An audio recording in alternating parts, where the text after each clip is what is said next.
नमस्कार। कैसे हैं आप सभी? मस्त होंगे, ज़बरदस्त होंगे, कुछ खास होंगे, लाजवाब होंगे। देखिएगा, मैं प्रवीण यूट्यूब के इस प्लेटफॉर्म रोज़गार विद प्रवीण पर आपका तहे दिल से स्वागत करता हूं। आज का जो पाठ है वो है हिंदी का क्रिया। यूट्यूब पे आज तक आपने नहीं देखा होगा। यदि इस वीडियो को या इस लाइव वीडियो को आप एक बार देख लेते हो तो बार बार देखोगे। कुछ खास है, लाजवाब है। इसमें यदि आप ध्यान पूर्वक समझोगे तो आपको पेन काफ़ी भी उठाने की ज़रूरत नहीं पड़ेगी। आइए, YouTube पर हम इस वीडियो में तैयारी करते हैं वर्दी की तैयारी वर्दी वाले के साथ, सिलेक्शन की तैयारी सेलेक्टेड के साथ। देखिएगा, आज का जो पाठ है आपका हिंदी का क्रिया।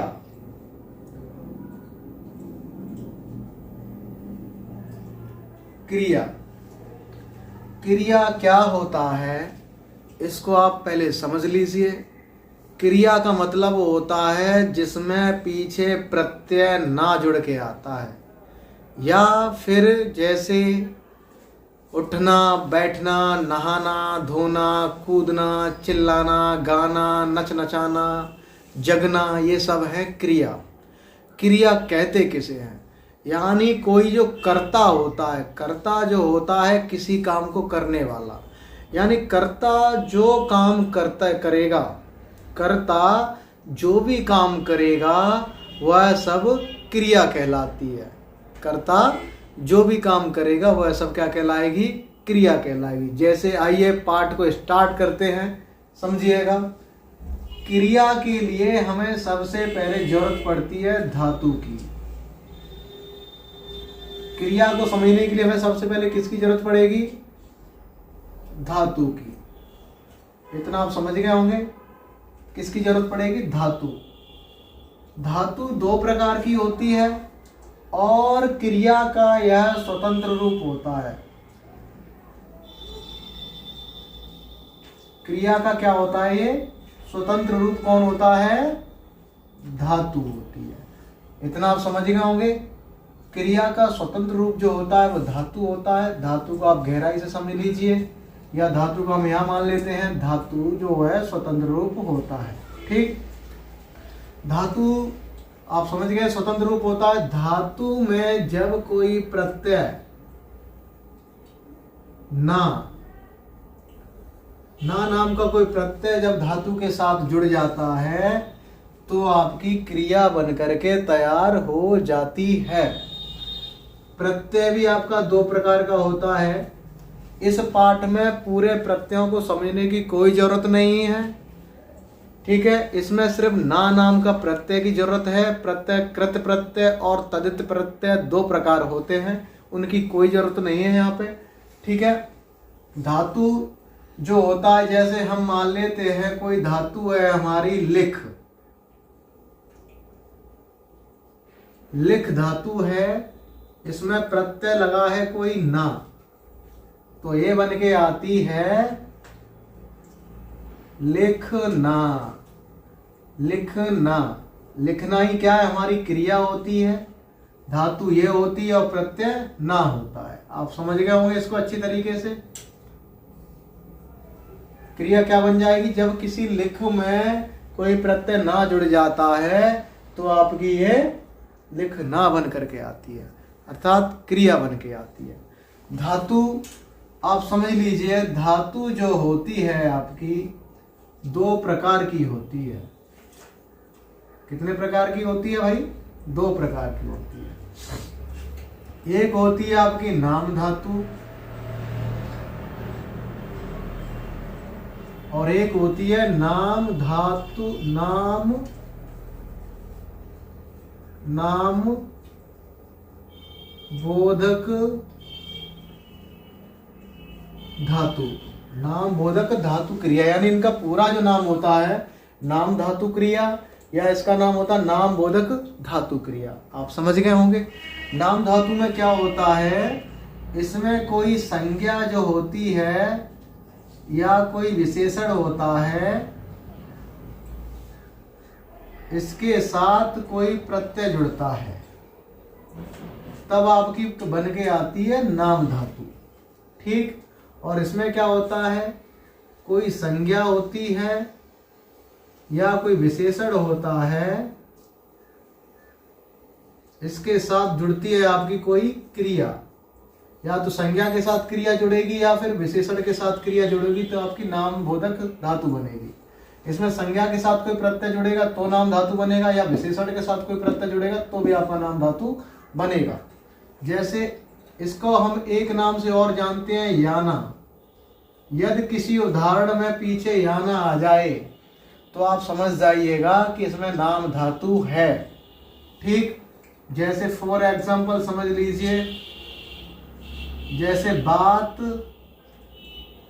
प्लस याना अर्थात बतियाना। ठीक है ना। बतियाना, हत्याना, लत्याना, कलटियाना, जो याना शब्द लग के आते हैं वो आपकी नाम धातु होती है। आगे समझिएगा नाम बोधक धातु क्रिया क्या कहती है। इसका एग्जाम्पल है, इसमें क्रिया डायरेक्ट ही संज्ञा के साथ जुड़ जाएगी या विशेषण के साथ। जैसे गोली मारना, मारना अपने आप में एक क्रिया होती है, तो क्या बन जाएगा ये, गोली मारना। समझ गए होंगे आप, गोली मारना। और भी समझ लो, जैसे लात मारना, पैर मारना, डींग मारना, ये सब क्या है आपकी नाम बोधक धातु क्रिया है। इतना कंप्लीट हुआ धातु का पैटर्न। धातु को और गहराई से समझिएगा। धातु का पूरा क्या सिस्टम होता है। धातु का एक तो हम स्वतंत्र के नाम से भी ये जानते हैं, ये स्वतंत्र होती है। दूसरा होता है इसी का मतलब यह अपना अर्थ देता है, अपना अर्थ देगा, किसी का अर्थ नहीं देगा। तीसरा भी होता है ये अभिकारी होता है। और क्या होता है, अभिकारी को होने के साथ साथ यह रूढ़ के नाम से भी जाना जाता है। और क्या होता है, रूढ़ होने के साथ साथ इसको हम अभिकारी वे शब्द होते हैं जो किसी से मिलकर के नहीं बने होते हैं, जो खुद का अर्थ देते हैं, या फिर इसे अर्थमेटिक भाषा में कहा जाए तो इसको अभाज्य के नाम से भी जाना जाता है। अभाज्य संख्या तो आपने पढ़ी होंगी, जो अपने आप से कटे या फिर एक से कटे, वो क्या कहलाती है, अभाज्य कहलाती है। वही मतलब है कि जो स्वयं का अर्थ दे और किसी का अर्थ ना दे, तो वो आपका धातु स्वतंत्र या अभिकारी या रूढ़ या अभाज्य के नाम से जाना जाता है। इतना आप समझ गए होंगे। कंप्लीट हुआ। अब हम क्रिया की अन्य परिभाषाओं पे बात करते हैं। क्रिया की दूसरी परिभाषा यह कहती है कि किसी कार्य का या काम का होना या करना, या तो कोई काम हो रहा हो या उस काम को हम कर रहे हों, किसी कार्य का होना या करना ही क्या कहलाता है, क्रिया कहलाता है। क्रिया का मूल रूप धातु होता है, जिसमें प्रत्यय ना जुड़ता है तो आपकी फाइनल क्रिया बन के आती है। धातु आपकी दो प्रकार की होती है, प्रत्यय भी आपके दो प्रकार के होते हैं, क्रिया भी आपकी दो प्रकार की होती है। धातु दो प्रकार की होती है, नाम धातु और एक होती है नाम बोधक धातु।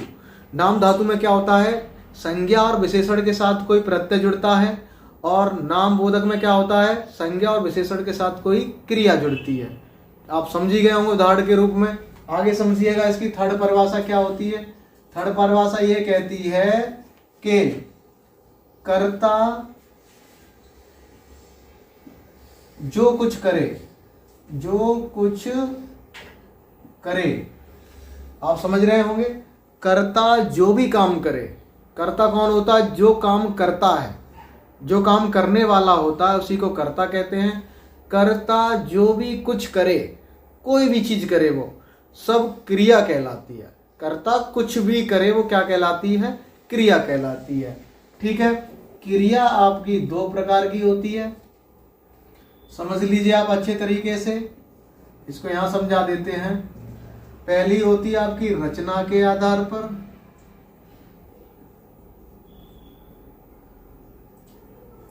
आधार पर, और दूसरी होती है आपकी प्रयोग के आधार पर।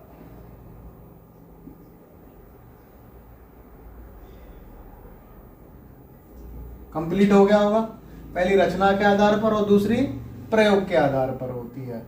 इतना कंप्लीट हुआ। इसमें प्रत्यय कौन जुड़ता है आप जानते ही हैं। डायरेक्ट अगर बात की जाए तो मूल रूप आपका इसका धातु होता है और प्रत्यय इसमें ना जुड़ता है। क्रिया दो प्रकार की होती है, एक रचना के आधार पर और एक प्रयोग के आधार पर होती है। रचना के आधार पर जो क्रिया होती है वो आपकी दो प्रकार की होती है। पहली होती है आपकी सकर्मक क्रिया,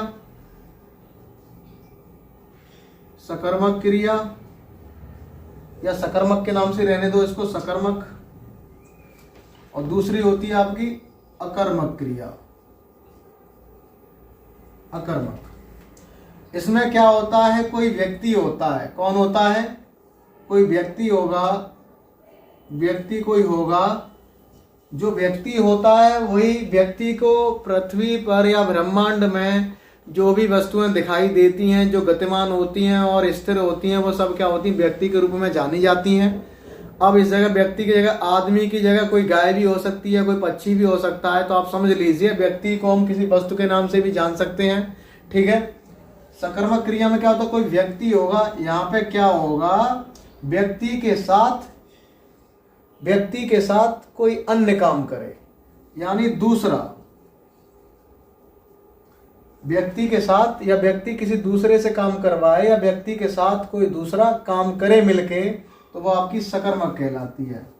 और अकर्मक में क्या होता है, इसमें व्यक्ति स्वयं काम करता है, खुद। जहां व्यक्ति खुद अपने शरीर से काम करता है, जहां व्यक्ति अपने शरीर से, खुद को हम शरीर के नाम से भी जान सकते हैं, शरीर से काम करता है, तो वहां समझ लीजिए अकर्मक क्रिया है।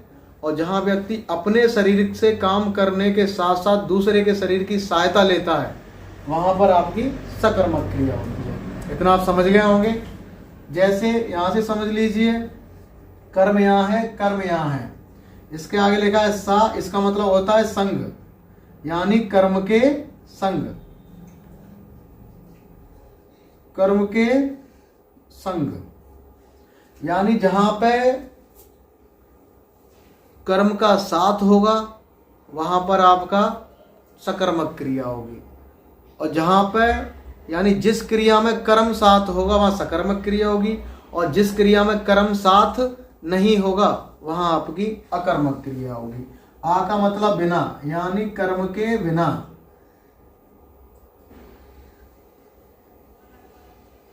कर्म के बिना, जहां पे आपको कर्म की जरूरत नहीं होगी तो सीधे सीधे प्रभाव क्रिया का कर्ता पे गिरेगा। किस पे गिरेगा, कर्ता पे। सेकंड परिभाषा इसकी खोलते हैं हम, जहां पे क्या होता है, क्रिया का प्रभाव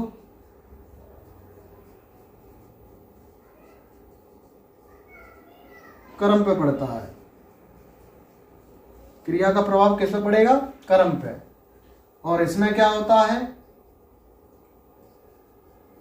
क्रिया का प्रभाव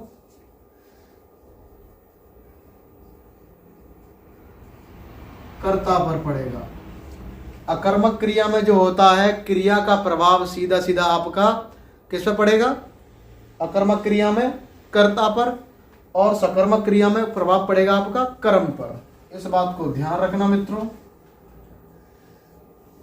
यदि आप हमारे चैनल से अभी तक नए जुड़े हुए हैं तो हमारे चैनल को सब्सक्राइब कीजिए, लाइक करना मत भूलिएगा।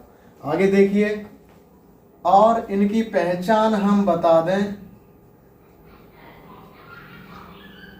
पहचान जो होती है, सकर्मक क्रिया की पहचान हम क्या या फिर कैसे से करेंगे।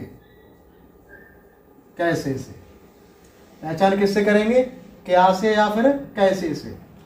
और इसकी जो पहचान होती है,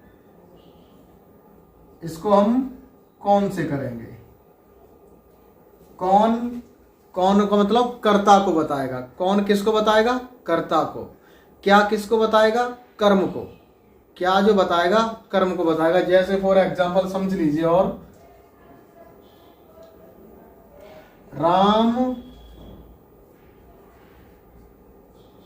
खाना खा रहा है। खाना आपका जो है ना, खा, ये खाना भोजन है और ये खाना क्रिया है। तो क्रिया का सीधा प्रभाव पड़ रहा है खाने पर, यानी कर्म पर। जहां क्रिया का सीधा प्रभाव कर्म पर पड़ेगा वहीं आपका सकर्मक क्रिया होगी। अब यहां देख लो, राम खा रहा है। खा रहा है, खाना, खा क्या है, क्रिया है, और ये कौन है, राम है। तो राम खा रहा है। क्या खा रहा है, क्या का कोई ठिकाना नहीं मिला हमको। क्या खा रहा है, पता नहीं क्या खा रहा होगा। आलू खा रहा हो, गोभी खा रहा हो, चने खा रहा हो, मक्का खा रहा हो, कुछ भी खा रहा हो, उस खाने का मैं नाम नहीं पता है। तो डायरेक्ट प्रभाव खाना का किस पे पड़ गया आकर के, कर्ता पर। ये कर्ता है आपका और ये आपकी क्रिया है। तो क्रिया का सीधा प्रभाव कर्ता पे पड़ता है या क्रिया का सीधा प्रभाव कर्म पे पड़ता है। और अन्य तरीके से एग्जाम्पल जो पूछे जाते हैं वो आप समझ लीजिए। इसमें क्या होता है और इसमें क्या होता है। अकर्मक में आपको मैंने अभी समझाया था कि व्यक्ति अपने शरीर से काम करता है। किससे काम करेगा, शरीर से। जैसे नाचना, चिल्लाना, रोना, हंसना, समझ रहे हो, पलक झपकाना, छींकना, ये सब अपने शरीर से ही तो काम किए जा रहे हैं। जो काम अपने शरीर से किए जाते हैं वो अकर्मक क्रिया होते हैं, और जो काम अपने शरीर की सहायता और दूसरे से ली जाती है अपने शरीर की सहायता के लिए, वो सकर्मक क्रिया होती है। जैसे अपने शरीर से क्या कर सकते हैं हम लोग, हंस सकते हैं, रो सकते हैं, सो सकते हैं। इसकी जगह मान लीजिए चिल्ला सकते हैं, चिल्लाना,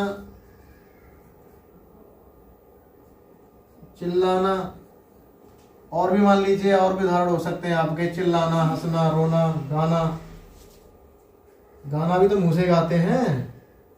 गाना अपने शरीर से जो काम करोगे, चलना अपने शरीर से तो चलते हैं। तो ये अपने शरीर के माध्यम से जो काम किए जाते हैं वो आपके अकर्मक होते हैं, और शरीर में जो सहायता प्रदान करते हैं आकर के वो आपके सकर्मक होते हैं। जैसे खाना नहीं, जैसे आप मान लीजिए क्या बोल सकते हैं, पीना, खाना, लिखना। अब देख लो भाई, पीना का मतलब है आप किसी की सहायता ले रहे हैं ना पीने के लिए, पानी की सहायता लिए तभी तो आपने पिया है। लिखने के लिए आपने या तो पेन की सहायता ली होगी या फिर किसी किताब की सहायता ली होगी, तभी आपने लिखा है वो। जब कोई सहायता प्रदान करता है आपको तो आप मान लीजिए सकर्मक क्रिया है, और जब आप स्वयं काम करते हैं तो मान लीजिए आपकी अकर्मक क्रिया है। समझ गए बात इतनी आप। अकर्मक क्रिया की पहचान हम कौन से करेंगे, कौन करता है, समझ रहे हो ना। तो और सकर्मक क्रिया की पहचान हम क्या या किससे करेंगे। अकर्मक क्रिया में क्रिया का सीधा प्रभाव कर्ता पे पड़ता है, और सकर्मक क्रिया में क्रिया का सीधा प्रभाव कर्म पे पड़ता है। इतना आप समझ गए होंगे अकर्मक सकर्मक के बारे में। चलिए बहुत अच्छा, 1 लाख तो बनता है मित्रों। प्रयोग के आधार पर देखते हैं। प्रयोग के आधार पर पहली जो क्रिया होती है आपकी, इसको आप मान लीजिए ये 2 प्रकार की क्रिया है। यहां से क्रियार्थक संज्ञा, क्रियार्थक संज्ञा। इसमें क्या होता है, क्रिया डायरेक्ट संज्ञा का काम करती है। क्रिया किसका काम करेगी, संज्ञा का। संज्ञा का काम करती है। इतना आप समझ गए होंगे। क्रिया डायरेक्ट ही किसका काम करती है, संज्ञा का काम करती है। कंप्लीट हुआ। या फिर दूसरी परिभाषा की बात की जाए तो ये कह सकते हैं किसी को ज्ञान बांटने वाली बात की जाती है, या किसी को ज्ञान बांटना, किसी को ज्ञान बांटना, ज्ञान बांटना। जब किसी को ज्ञान बांटने की बात की जाती है, जैसे कोई व्यक्ति होता है वो ज्ञान बांटता रहता है कि खेलना स्वास्थ्य के लिए लाभदायक है, पढ़ोगे तो बढ़ जाओगे, समझ रहे ना। तो आप जानते हैं कि जब डायट ही क्रिया संज्ञा का काम करेगी तो वहां पर क्रियार्थक संज्ञा होती है। फॉर एग्जाम्पल जैसे समझ लीजिए खेलना स्वास्थ्य के लिए लाभदायक है, समझ गए ना। तो खेलना जो है यहाँ पे संज्ञा आना चाहिए था, लेकिन संज्ञा के स्थान पे आपको क्या रख दिया है, खेलना यानी क्रिया। तो आप समझ गए ना, क्रिया डायरेक्ट संज्ञा के स्थान पे आती है तो आपकी क्रियार्थक संज्ञा होती है। या फिर आपको किसी को ज्ञान बांटा जाए, जैसे खेलना है, ये कहना चाह रहा है कि स्वास्थ्य के लिए खेलना लाभदायक होता है। या फिर आप टहलना मान लीजिए, टहलना भी स्वास्थ्य के लिए लाभदायक होता है। तो टहलना आपकी क्रिया है जो कि आपका संज्ञा का काम कर रही है। इतना आप समझ गए होंगे, संज्ञा के स्थान पर जो क्रिया काम करती है वहीं पे आपकी क्रियार्थक संज्ञा लागू होती है। सेकंड पॉइंट देखिएगा इसका। सेकंड क्रिया जो होती है आपकी प्रेरणार्थक क्रिया, प्रेरणार्थक क्रिया। प्रेरणार्थक क्रिया को हम संप्रदान कारक के नाम से भी जानते हैं। संप्रदान कारक, इसमें प्रेरणा दो प्रकार की होती है, पहली प्रेरणा, द्वितीय प्रेरणा। पहली प्रेरणा में आपका आना आता है और द्वितीय प्रेरणा में आपका बाना आता है। जहां पर आपके आना बाना आ जाए वहां पे आपकी प्रेरणात्मक क्रिया लागू होती है। इतना आप समझ गए होंगे, जहां पे आपके आना बाना आ जाते हैं वहां आपकी प्रेरणात्मक क्रिया लागू होती है। कंप्लीट हुआ इतना ये। अच्छा, प्रेरणात्मक होता क्या है, इसमें क्या होता है, इसकी परिभाषा ये कहती है कि कोई व्यक्ति जो होता है किसी और से काम करवाए। क्या होता है, कोई व्यक्ति जो होता है वो किसी और से काम करवाता है, तो आपकी क्या हो जाती है, बात समझ रहे हो ना, किसी और से काम करवाया जाता है तो आपकी प्रेरणात्मक क्रिया लागू होती है। ठीक है, किसी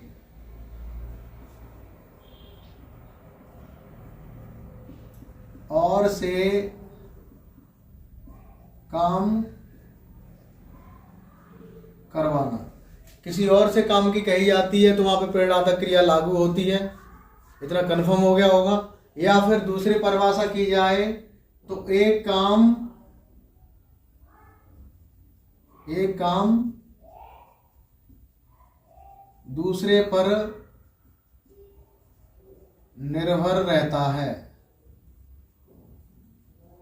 जैसे कोई किसी से काम करवाना चाहता है, जैसे तुम बाजार से खाना लेके चले आना, खाना ले आना, तुम बाजार से खाना ले आना, तो आना आ रहा है ना, तुम मक्खन ले आना। या फिर कहेगा तुम बाजार जाओगे तभी तो खाना लाओगे, यानी एक काम दूसरे काम पर निर्भर रहता है कि तुम बाजार जाओगे तभी खाना लाओगे। जैसे मम्मी घर आएंगी तभी खाना बनाएगी, यानी एक काम दूसरे काम पर निर्भर रहता है तो वहां पे आपकी प्रेरणात्मक क्रिया लागू होती है। जैसे फॉर एग्जांपल आप समझ लीजिए, पहला एग्जांपल इस तरीके से करा देता हूं, एक काम दूसरे पर निर्भर रहता है, ठीक है, किसी और से काम करवाना होता है इसमें, या फिर एक काम दूसरे पर निर्भर रहता है। जैसे मम्मी घर आएंगी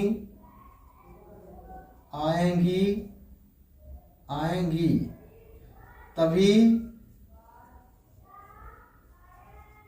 खाना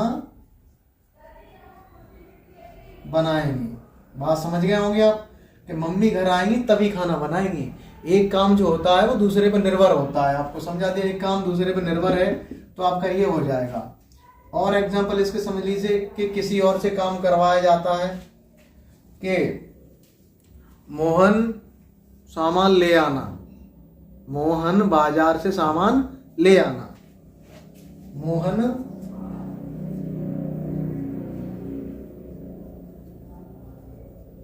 बाजार से सामान ले आना। ठीक है, ये दोनों उदाहरण इससे कैच हो गए। अब आना बाना से और समझ लीजिए, जैसे एग्जाम्पल और किस्म के, जैसे डायरेक्ट पूछ लेता है, जैसे चलाना, नचाना,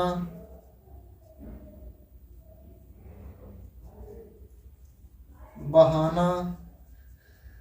तो इसमें आपको डायरेक्ट दिख रहा है यहाँ पे आना, आना, आना। अब बहाना वाला भी समझ लीजिए, सेकंड वाला इसका ही जैसे चबाना, ठीक है ना, उठवाना, उठवाना, पिटवाना। जैसे पिटवाना आप जानते हो, जैसे कोई महिला किसी बाजार में जाती है तो उसके घर वाले जैसे कोई दबंग है या कोई बंदा उसको छेड़खानी करने की कोशिश करता है तो वो कहते हैं कि हम अपने घर वालों से कह देंगे आपको पिटवा देंगे। इसमें कौन सा आपकी क्रिया लागू हो जाती है? पिटवाना। आना वाना जहां आता है वहां आपकी पेड़ा तक क्रिया लागू होती है। इतना आप समझ गए होंगे। आगे देखिएगा, अगला आपका है क्रिया जो है, तीसरी क्रिया जो होती है आपकी पूर्णकालिक क्रिया होती है। पूर्णकालिक क्रिया क्या कहती है? इसमें कर प्रत्यय लगता है। पूर्णकालिक क्रिया में कौन सा प्रत्यय लगता है? कर नाम का प्रत्यय लगता है। इसको एक नाम से और जानते हैं, हेतुमद भूतकाल। हेतुमद भूतकाल। इन दोनों की परिभाषा सेम टू सेम है, ऐसी यहाँ भी इन दोनों की परिभाषा एक जैसी होती है। हेतुमद भूतकाल की इसके हिसाब से दूसरी परिभाषा जो बनती है, ये परिभाषा होती है कि एक काम खत्म, एक काम खत्म, दूसरा काम चालू। पूर्णकालिक क्रिया में दो परिभाषाएं ऐड होती है, जहां पे एक तो कर नाम का प्रत्यय आता है और दूसरी होती है कि जब एक काम खत्म हो जाता है वह दूसरा काम चालू होता है। इन दोनों परिभाषाओं पर थोड़ा ध्यान रखना। इसमें एक काम खत्म होता है, दूसरा काम चालू होता है। इसमें एक काम दूसरे काम पर निर्भर करता है। जब एक काम दूसरे काम पर निर्भर करता है वहां पर संप्रदान कारक लागू होता है, यानी प्रेरणा तक क्रिया लागू होती है। और जहां एक काम खत्म होता है दूसरा काम चालू होता है, वहां पे आपकी हेतुमद भूतकाल या पूर्णकालिक क्रिया लागू होती है। जैसे फॉर एग्जाम्पल आप समझ लीजिए, जैसे मोहन खाना खाकर पढ़ने लगा। मोहन ने क्या किया? पहले तो खाना खाया, तो खाना खा लिया ना, उसके बाद क्या किया? पढ़ने लगा। यानी एक काम उसने खत्म कर लिया और दूसरा काम चालू कर दिया। तो इसमें क्या होता है? एक काम खत्म होता है, दूसरा काम चालू होता है, वहां पे आपकी पूर्णकालिक क्रिया या हेतुमद भूतकाल लागू होता है। दूसरे तरीके से एग्जांपल इसमें कैसे पूछेगा? जैसे कोई क्रिया के साथ कोई कर प्रत्यय जोड़ देगा। इसमें क्रिया के साथ क्या करेगा? कर प्रत्यय जोड़ेगा। जैसे समझ लीजिएगा, जैसे नाचकर, नाचकर, डटकर या डांटकर, डांटकर, और भी मान सकते हैं आप पीकर, पीकर, हंसकर। वो मुझसे हंसकर बात करने लगा, करने के बाद, मुझसे हंसकर बात करने के बाद मुस्कुराने लगा। समझ रहे हैं आप? वो मुझसे बात हंसकर करने के बाद मुस्कुराने लगा। जैसे वह पानी पीकर जाने लगा। आप समझ गए होंगे, पहले उसने पानी पिया फिर गया। वह हंसकर रोने लगा, पहले वो हंसा फिर रोने लगा। यानी एक काम खत्म दूसरा काम चालू। वहां पे आपकी पूर्णकालिक क्रिया या हेतुमद भूतकाल लागू होता है। आगे समझिएगा। अगला पॉइंट जो है, अगला पॉइंट क्या कहता है? ये आपकी क्रिया जो होती है यहाँ पर पूर्णकालिक क्रिया के बाद आपकी यौगिक क्रिया। यौगिक क्रिया क्या होता है? यौगिक क्रिया में दो क्रिया स्वतंत्र होती हैं। दो क्रिया कैसी होंगी? स्वतंत्र होती हैं। जहां पे दो क्रिया स्वतंत्र होती हैं वहां पे आपकी यौगिक क्रिया लागू होती है। जैसे फॉर एग्जाम्पल आप समझ लीजिए, तुम्हारा नहाना धोना हो गया। तुम्हारा नहाना धोना हो गया, समझ रहे होंगे आप। तो नहाना भी एक क्रिया है और धोना भी एक क्रिया है। तो यही ऐसे करके दो क्रिया आपको साफ साफ नजर आएंगी, इसीलिए कहा है कि दो क्रिया आपको साफ साफ दिखेंगी। या दो क्रिया स्वतंत्र की जगह ऐसे कर लीजिए, दो क्रिया साफ साफ दिखेंगी। ठीक है ना? इतना आप समझ गए होंगे कि तुम्हारा नहाना धोना हो गया तो दो क्रिया आपको साफ साफ दिखेंगी, इसमें कंफर्म हो गया। और भी हो सकते हैं, तुम्हारा खाना पीना हो गया, तुम्हारा उठना बैठना हो गया, नचाना हो गया, नचना नचाना हो गया, गाना वाना हो गया। आप समझ रहे होंगे कि जहाँ दो क्रिया एक साथ साथ दिखाई देंगी वहां पर आपकी यौगिक क्रिया लागू होती है। अगली क्रिया जो है आपकी, इसको समझ लीजिए, ये क्रिया है आपकी संयुक्त क्रिया। संयुक्त क्रिया क्या कहती है? इसमें क्या होता है, दो क्रिया ढूंढनी पड़ती हैं। दो क्रिया ढाढक्कन ढूंढनी, ढूंढनी पड़ती है। इतना आप समझ गए होंगे। तो दो क्रिया जो है आपकी इसमें क्या करती हैं, ढूंढनी पड़ती हैं। संयुक्त क्रिया आपकी 11 प्रकार की होती है। जैसे आप समझ लीजिए, मोहन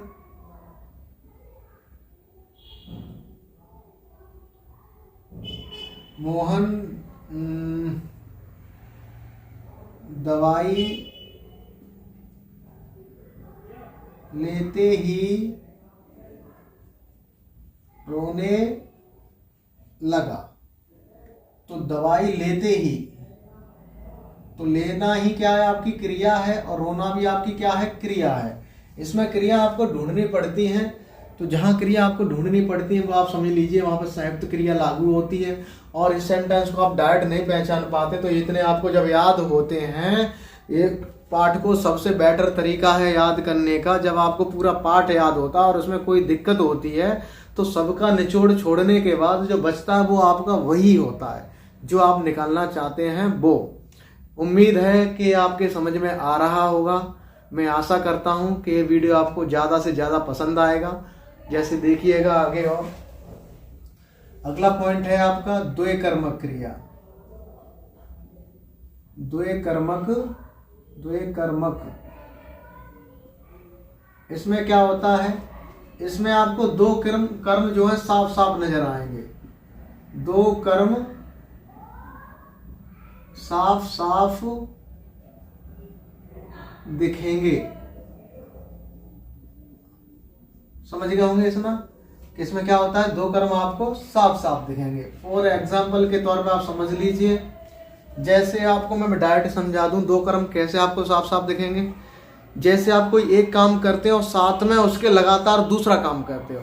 जैसे आप टीवी देखते हो और टीवी के साथ साथ आप मोबाइल भी चलाते हो।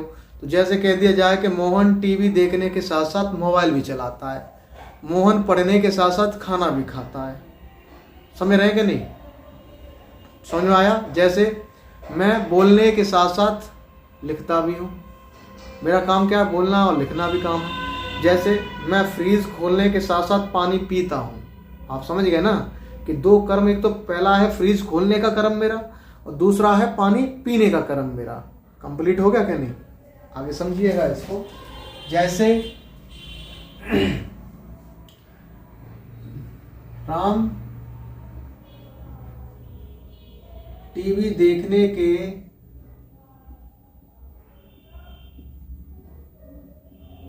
साथ ही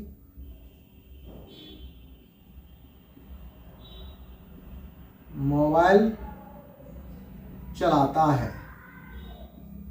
जैसे टीवी देखना और मोबाइल चलाना, देखना क्रिया है, चलाना भी क्रिया, लेकिन हमें बात हो रही दो कर्म की। यहाँ दो कर्म और दो क्रिया साथ हैं, तो मोबाइल भी यहाँ पे क्या है, कर्म है हमारा, और टीवी भी यहाँ पे क्या है, हमारा कर्म है। आप इतना समझ गए होंगे। उम्मीद है कि आपको हमारा वीडियो पसंद आ रहा होगा। यदि आप ऐसे ही और हमारे रोमांचक वीडियो पाना चाहते हैं तो हमारे वीडियो को शेयर कीजिए, सब्सक्राइब कीजिए और लाइक कीजिएगा, लेकिन बेल आइकन पर क्लिक करना मत भूलिएगा।